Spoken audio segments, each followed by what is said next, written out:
Shalom, selamat bertemu anak-anakku sekalian. Sekalipun hari ini kita masih belajar secara daring, tapi Bapak Guru berharap semua dalam keadaan sehat walafiat. Ya. Mungkin ada anak-anakku yang bertanya, wah, Pak Guru di semester 2 berubah suaranya. Ya, memang. Bukan cuma suara yang berubah, tetapi mungkin bentuk muka, ya, suara-suara yang ngebebas.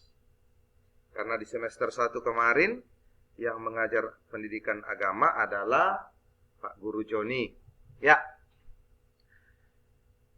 Untuk semester 2, yang akan mengajar pendidikan agama sampai selesai semester 2 adalah Pak Yersi. Ya, jadi mungkin anak-anakku sekalian sudah mengenal, sekalipun belum bertemu dengan Pak Yersi. Ya. Oke, kita lanjut. Untuk semester 2, pertemuan pertama hari ini kita akan belajar di bab 9, yaitu melayani sesama.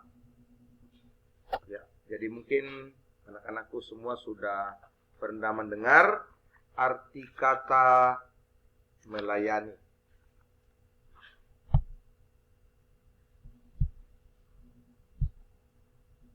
Ya, di poin A, arti melayani.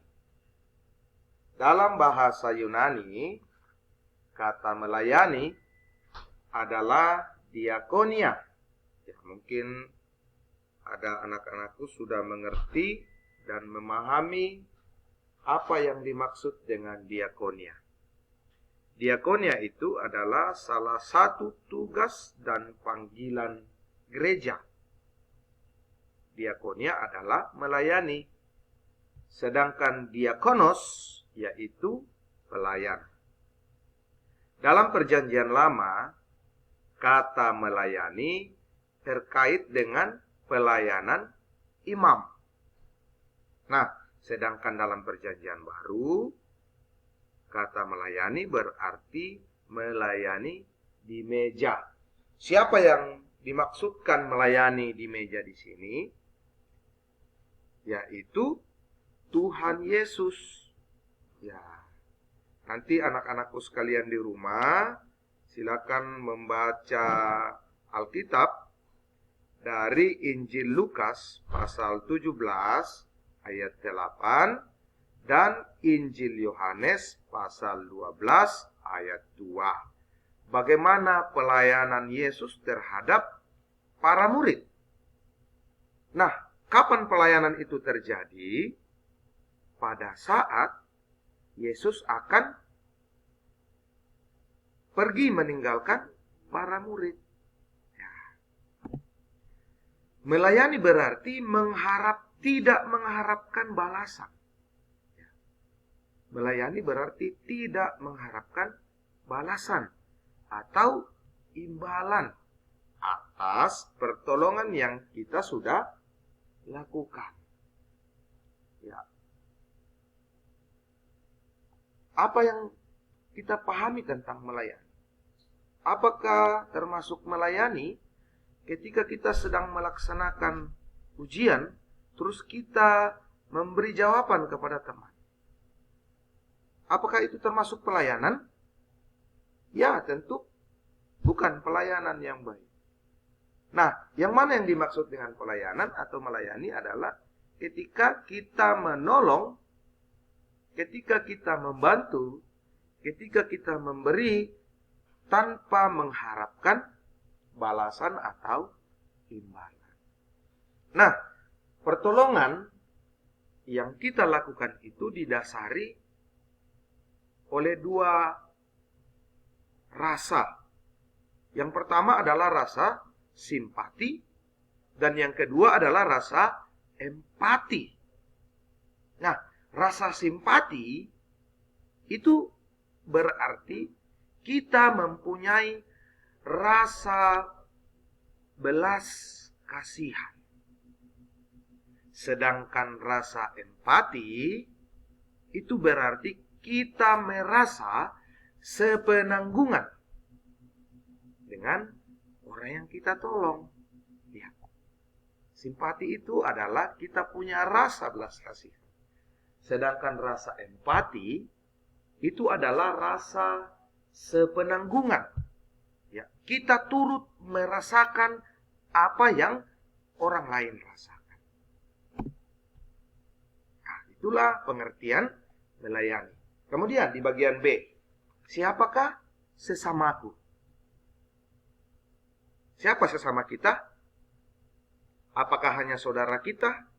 Apakah hanya keluarga kita? Apakah hanya tetangga kita? Sesama kita adalah orang lain. Ya, baik itu saudara, baik itu tetangga, baik itu orang tua, baik itu guru, dan siapa saja. Nah, untuk lebih jelasnya ada sepenggal kisah, ya, kisahnya Beno dan Toro. Ya, nanti anak-anakku akan baca dan akan mungkin memahami siapa sebenarnya sesama kita. Apakah hanya sesama kita orang kaya, atau sesama kita orang Toraja, atau sesama kita orang Mamasa, atau siapakah sesama kita? Nah, dari kisah Beno dan Toro itu memberi gambaran sedikit bagaimana kita memahami dan mengerti tentang sesama kita. Nah, melayani sesama berarti peduli dengan hidup orang lain. Ya. Kita peduli dengan kehidupan orang lain. Peduli dalam artian apa? Bukan peduli dalam artian mencampuri hidup orang lain, tetapi tadi kita sudah belajar ada dua rasa, yaitu rasa simpati dan rasa empati. Rasa simpati atau peduli, dan rasa empati atau turut merasakan apa yang orang lain rasakan. Nah, melayani sesama juga bersedia menolong demi kebaikan. Jadi bukan melayani dalam hal yang tidak baik. Sama seperti contoh yang Pak Guru tadi sebutkan, ketika kita melaksanakan ujian sekolah atau ulangan harian, kita memberi jawaban, apakah itu salah satu bentuk pelayanan? Tentunya bukan bentuk pelayanan yang baik. Ya. Nah, untuk tugas hari ini ada tugas mandiri yang Bapak Guru sudah siapkan. Ada di halaman 78. Tapi sebelum mengerjakan tugas mandiri ini, anak-anakku sekalian harus membaca secara keseluruhan kisah Beno dan Toro di halaman 78 dan 79. Nah, setelah anak-anakku membaca cerita antara Beno dan Toro, silakan mengerjakan tugas di halaman 79. Yang mana yang harus dikerjakan? Yaitu di nomor 2. Oh ya, ada salah pengetikan. Ya, maksudnya itu adalah nomor 2, bukan nomor 1. Ya, yang dikerjakan hanya nomor 2 ya. Jadi silakan anak-anakku mengadakan observasi atau penelitian atau melakukan sebuah wawancara kecil, baik kepada teman, tetangga, orang tua, saudara, atau siapapun. Nah, apa pokok-pokok yang akan kalian tulis di bagian A, nomor 2 bagian A, yaitu apakah kamu pernah melayani sesama? Siapa saja? Baik saudara, orang tua, teman, guru, siapapun. Kemudian yang kedua, bagaimana cara melakukan pelayanan? Dalam bentuk apa anak-anakku sudah melayani? Silakan dituliskan. Kemudian yang ketiga, mengapa kamu bersedia melayani mereka? Misalnya, contoh ya, sekarang adalah masa pandemi COVID-19. Mungkin ada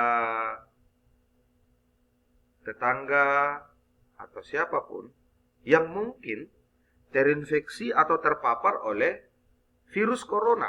Nah, apakah kita mau melayani? Dalam bentuk apa kita harus melayani teman-teman yang mungkin atau tetangga yang mungkin terpapar oleh virus corona? Nah, itu nanti yang anak-anakku jelaskan. Dan kemudian dipertegas lagi di nomor 2 bagian C, mengapa kita bersedia melayani mereka? Mengapa kita mau melayani mereka? Apakah karena ada imbalan?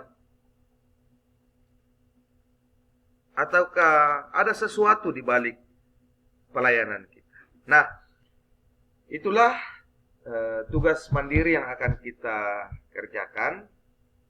Anak-anakku boleh di store atau japri langsung ke WA Pak Guru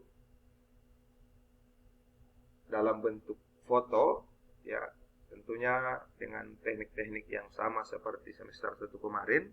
Bagaimana cara kita mengumpulkan tugas. Oke, anak-anakku sekalian, demikianlah pertemuan kita hari ini. Bapak Guru berharap anak-anak tetap menjaga kesehatan, jaga pola makan, rajin olahraga, sehingga kita terhindar dari penyakit. Tentunya kuncinya adalah satu, yaitu rajin berdoa. Oke, anak-anakku. Nah, sekiranya mungkin ada yang mau ditanyakan, silakan bertanya di grup atau langsung japri ke WA Pak Guru. Oke, anak-anakku, sekian pelajaran kita hari ini. Tuhan Yesus memberkati. Shalom.